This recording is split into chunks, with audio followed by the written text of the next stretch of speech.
Toru, Kecamatan Sigi Biru Maru, Sulawesi Tengah. Ini adalah kawasan yang kena gempa bumi. Dan kita tengok masjid. Ini masjid habis. Dan imamnya sedang azan. Dia tertimpa dengan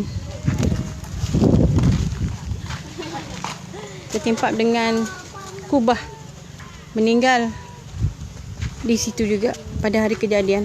Jadi di sini kita ada projek masjid darurat, masjid sementara, kerana masyarakat di sini dah 3 minggu lebih tidak mengerjakan solat Jumaat dan solat jemaah. Ini masjid yang telah dibina oleh engineer Pak Jamaluddin Ilyas, Yayasan Amal Malaysia, diderma oleh dermawan daripada Malaysia. Dan projek batu blok ni kita ajar penduduk di sini buat, di mana batu blok ni akan dijual untuk membiayai masjid-masjid di tempat yang lain dan juga pembinaan masjid baru di sini. Jadi kepada tuan-tuan perempuan yang ingin menyumbang, boleh menghubungi Yayasan Amal Malaysia atau boleh menghubungi Umi terus. Dan hari ini Umi di sini mengajar ibu-ibu projek ekonomi. Pertamanya kita buat donat dan juga pancake. Ini pancake, tapi ini tak berapa jadi sangat sebab hari ni kita nak cepat, tak sempat nak peram dia. Pancake dan juga donat. Okey, donat dia memang jadi cantik gila kot. Cantik gila kot. Ini. Okey.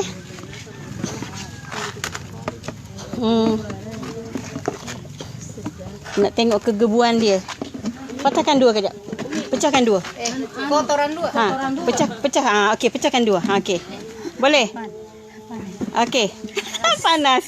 Nampak? Gebu kan? Tapi di sini Umi tidak mengajar mereka menabur serbuk gula halus sebab kita tak nak mereka banyak kencing manis macam kat Malaysia ya. Jadi dalam tu Umi dah masukkan telur dan Umi dah masukkan, sepatutnya gunakan susu tepung, tapi susu tepung dan susu cair tak ada, kita gunakan susu pekat manis. Ni dalam tepung itu dah masukkan bawah tu, dah masuk gula ya, dah manis. Okey. Dan di sini kita tak ada cawan donat, kita guna kita guna ni dia, cawan biasa.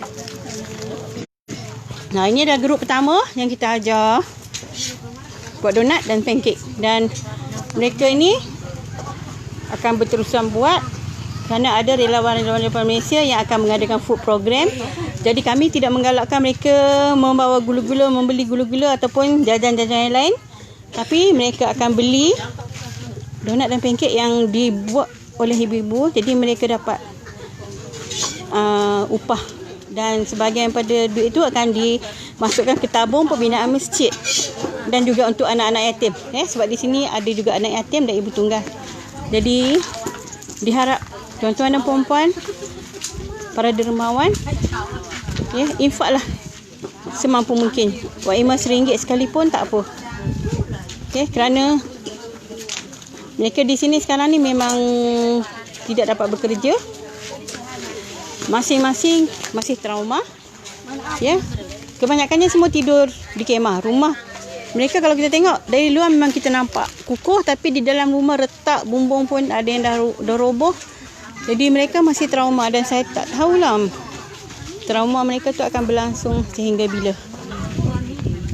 Dan insya-Allah nanti Umi akan cuba interview seorang-seorang agar kita berkongsi cerita bagaimana mereka melarikan diri, bagaimana perasaan mereka ketika gempa tersebut. Sebab masing-masing semua dah menyatakan bahawa kejadian tu hari Jumaat petang dekat nak maghrib. Semua merasakan bahawa dah macam nak kiamat. Ini adalah projek pilot. Dan kita sangat-sangat memerlukan sumbangan daripada tuan-tuan perempuan sebab kita akan target untuk 100 masjid sementara, dan setiap masjid tu kita akan buat projek untuk ibu tunggal sebegini. Okey, Assalamualaikum warahmatullahi taala wabarakatuh.